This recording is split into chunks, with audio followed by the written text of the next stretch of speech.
Greetings to all. Now in this video we will continue to determine the axis. So as I have already discussed I prefer taking lead 1. So I draw lead 1 here and I draw lead AVF and I now look for the QRS complex. So in this lead 1 you see here, so this is your lead 1. So this is your lead 1. Oops, sorry. So this is your lead 1. You see here the QRS axis, it is positive. So you see here the QRS axis in lead 1 is positive. So if we draw this vector, then its vectorial representation will be like this. So I draw here. So the vector is going in this direction. First of all, let me label different leads here. So this is lead 1 and this is lead AVF. So when I draw the vector into them, so this will be our positive deflection seen in lead 1. So you see here that the deflection here, it is positive. You see here it is the positive deflection. Now I prefer taking example of AVF. So you see here this is AVF and you see here the high magnitude of negative deflection. So you see here it has negative deflection in it. So when I draw this vector in AVF, so negative, it means it is going away. So negative vector, it will be going in this direction. So let me draw it again through arrow diagram. So negative, and you see the magnitude of QRS deflection in lead 1 is lesser than AVF. So AVF vector will be greater in magnitude. So we draw a greater in magnitude vector now here. So this is our vectorial representation. It is negative deflection, so it will be moving away from AVF. So we have here.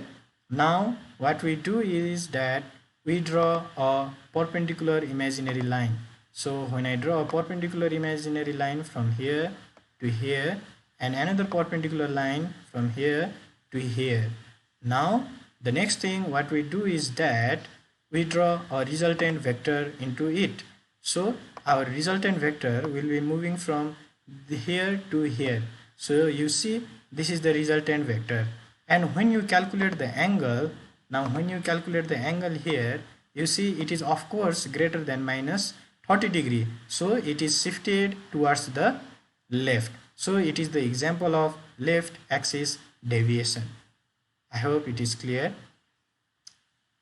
Now let me erase it and I will try to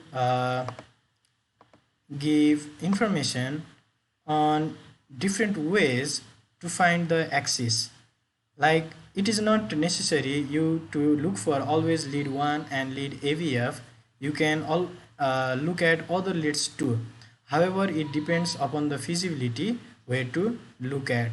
For example, I say suppose let me take example of lead 1 once again. So I draw lead 1 once again here. So this is our lead 1. Let me label it. So this will be our lead 1. So I will be labeling it here lead 1. And when I draw, suppose let me take example from lead 2. So I will be drawing lead 2. So lead 2 direction will be AVF will be perpendicular, whereas lead 2 will be like 60 degree angle it will be making. So this is lead 2. So let me label it here lead 2. So this is lead 2.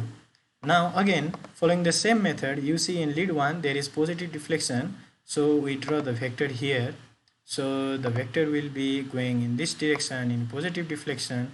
So this is the QRS depolarization vector in lead 1, and in lead 2 you see there is negative deflection. So from here the negative deflection means it is going in this direction. Sorry, here the negative deflection means from here it is going in this direction, and it is a bit smaller in magnitude than positive deflection in lead 1. So you draw like this, and as always now you start drawing the perpendicular imaginary line. So here its perpendicular imaginary line will be, let me draw with another okay, green color. So here the perpendicular imaginary line will be like this, 90 degree, and from here again if I draw another perpendicular imaginary line, it will be extending. So I make them to meet each other, and somewhere here they are meeting.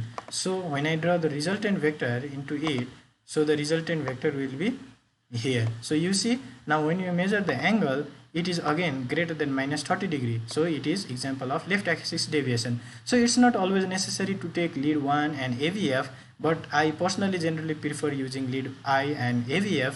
However, you can take example from any other limb leads and you can determine the axis of a given ECG. So this concludes this video. Thank you.